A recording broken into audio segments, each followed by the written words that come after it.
Alors si j'avais un mot pour décrire l'équipe, je pense que ce serait animé. Animé d'une envie de bien faire, animé d'une envie de fédérer notre communauté, les visiteurs, les exposants, et animé pour certains d'entre eux aussi par une vraie, véritable passion automobile. Je dirais une équipe vraiment sympa. Une équipe de passionnés.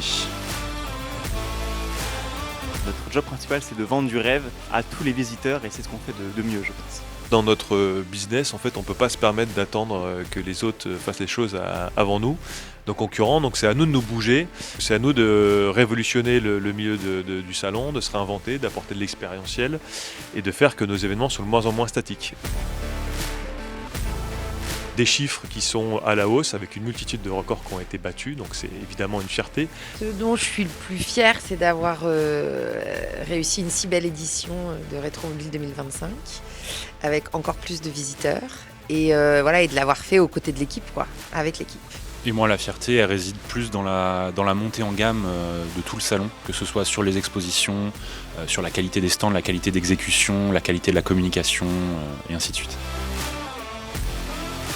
Pour moi, un chiffre marquant, c'est 180 et plus. C'est le nombre de personnes issues d'instituts spécialisés, PMR, PSH, qu'on a invités gratuitement sur le salon avec notre partenaire Andy Rally Passion. Alors une petite anecdote sur les chiffres qui m'a marqué, c'était pendant le salon Rétromobile, puisque c'était la première fois en 10 ans qu'on a cherché pendant longtemps quel était le problème, puisqu'on pensait que les chiffres étaient tout simplement pas bons tellement ils étaient élevés. Et en fait non. Bravo, bravo! C'est la première fois qu'on a 53% de retombées à l'international, donc ça montre vraiment que le salon n'est plus du tout franco-français, il a une portée beaucoup plus importante. Deuxième satisfaction, c'est d'avoir fait un record en termes de visiteurs. Le précédent record était de 131 000 et cette année on a clôturé le salon avec 146 000 visiteurs. Je pense que des moments de doute, de stress, il y en a sur tous les événements, notamment pour ceux qui font des plans, ils le sauront. Mais dans le fond, on sait que rien n'est insurmontable, surtout quand on est une équipe comme celle de Rétro. Il n'y a que ça, des belles anecdotes sur un salon, du début jusqu'à la fermeture, donc c'est que des beaux moments.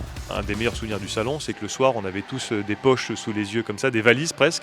Et en revanche, on était là jusqu'à 23h, minuit, à festoyer, à décompresser de la journée. Et on était tous ensemble réunis et personne finalement avait envie de rentrer chez soi. Programme chargé, ambitieux et plein de passion et de promesses qu'on va essayer, qu'on va tenir et qu'on va dépasser. Créer un salon qui va voir le jour en 2026 autour du supercar et on a également en même temps lancé l'édition aux États-Unis qui verra le jour également en 2026.